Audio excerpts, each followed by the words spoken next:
Apple's cash position can buy 2.5 times all 16 gold producers in the world. Why are mining stocks so cheap?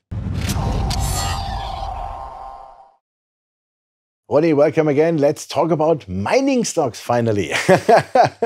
Apple versus the gold bucks index. I mean, that's quite a funny scenario, isn't it? I mean, Apple market cap versus all the gold stocks. That's a joke, isn't it? It is, yeah. So the gold bucks index, which comprises of the 16 largest gold and silver mining companies, basically, has got a market cap of roughly 100 billion at the moment, which is 0.4% of the market cap of the S&P 500. So that's pretty low already. But compared to just one stock, which is Apple, Apple has a market cap that is 720% higher.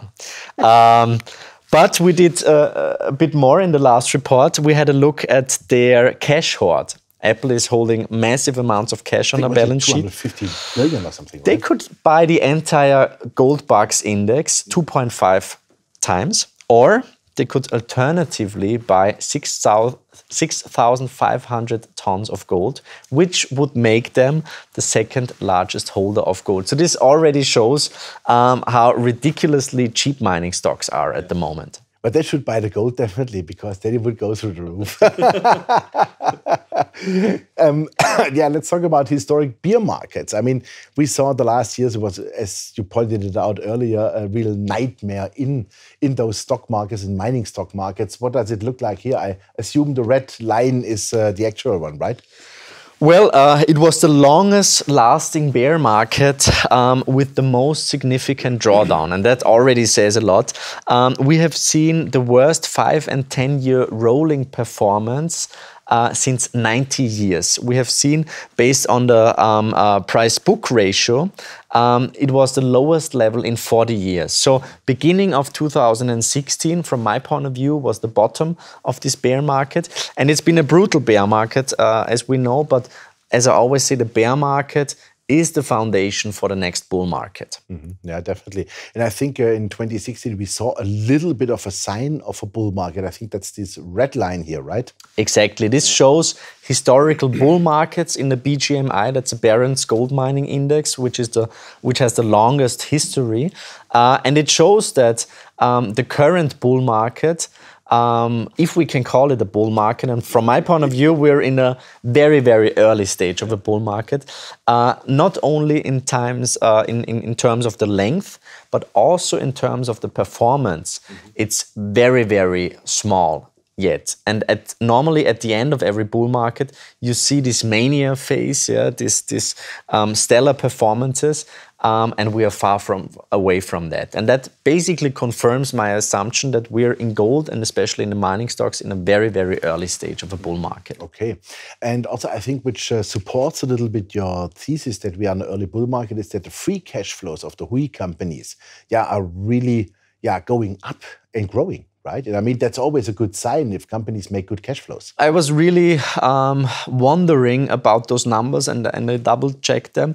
But in 2016, so last year, actually the stocks in the gold bucks index made a much higher free cash flow than in 2011, when gold hit at all-time highs. Yeah, like 1900, huh? Exactly. So from my point of view, the companies, they became leaner, they became more efficient, they have been writing off projects, they got their costs under control, they cut it down on exploration, which will have consequences, of course, but I think they really did their homework. So from my point of view, the leverage for mining stocks in an environment of rising gold prices is much higher than back in the days. Mm-hmm.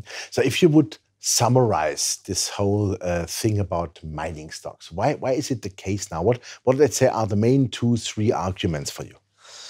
I think from a cyclical point of view, we're basically in the sweet spot with gold, but especially with the mining stocks. Companies have got much more leverage on a rising gold price. They became much more conservative.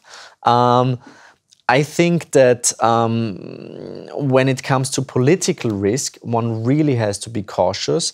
I think in our investment process, we clearly focus on developers and emerging producers, which are basically takeover candidates, because all the large caps, they significantly reduce their exploration budgets. And if my assumption is right that we're back in a bull market for gold, silver should outperform gold.